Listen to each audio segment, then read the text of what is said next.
আজকে উকিলের বুদ্ধি কণ্ঠে আমি কাকলি। একজন লোক তার উকিলের কাছে গেল আর জিজ্ঞেস করলো, আমার এক প্রতিবেশীকে আমি 50,000 টাকা ধার দিয়েছিলাম, কিন্তু কিছুতেই আর সে ধার চোকাচ্ছে না, কি করা যায় বলুন তো।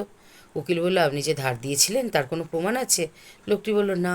উকিল বলল, তাহলে যেরকম বলছি সেটা করুন। আপনি ওই প্রতিবেশীকে একটা চিঠি লিখে বলুন আপনি তাকে বিপদের দিনে 5 লাখ টাকা ধার দিয়েছিলেন আর এখন সেটা আপনি ফেরত চান। যা বলার সে যেন লিখিতভাবে জানায়। লোকটা বলছে, কিন্তু আমি তো মাত্র 50,000 দিয়েছি। উকিল বলে, হ্যাঁ দিয়েছিলেন, কিন্তু যখন ওই লোকটি দেখবে 50,000 টাকা 5 লাখ হয়ে গেছে, তখন সে অবশ্যই চিঠি লিখে বলবে যে আপনি মাত্র 50,000 টাকা পান, 5 লাখ নয়।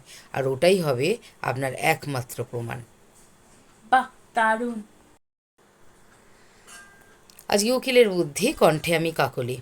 একজন লোক তার উকিলের কাছে গেল আর জিজ্ঞেস করলো, আমার এক প্রতিবেশীকে আমি 50,000 টাকা ধার দিয়েছিলাম, কিন্তু কিছুতেই আর সে ধার চোকাচ্ছে না, কি করা যায় বলুন তো। উকিল বলল, আপনি যে ধার দিয়েছিলেন তার কোনো প্রমাণ আছে? লোকটি বলল, না। উকিল বলল, তাহলে যেরকম বলছি সেটা করুন। আপনি ওই প্রতিবেশীকে একটা চিঠি লিখে বলুন আপনি তাকে বিপদের দিনে 5 লাখ টাকা ধার দিয়েছিলেন আর এখন সেটা আপনি ফেরত চান। যা বলার সে যেন লিখিতভাবে জানায়। লোকটা বলছে, কিন্তু আমি তো মাত্র 50,000 দিয়েছি। উকিল বলে, হ্যাঁ দিয়েছিলেন, কিন্তু যখন ওই লোকটি দেখবে 50,000 টাকা 5 লাখ হয়ে গেছে, তখন সে অবশ্যই চিঠি লিখে বলবে যে আপনি মাত্র 50,000 টাকা পান, 5 লাখ নয়। আর ওটাই হবে আপনার একমাত্র প্রমাণ। বাহ, দারুণ।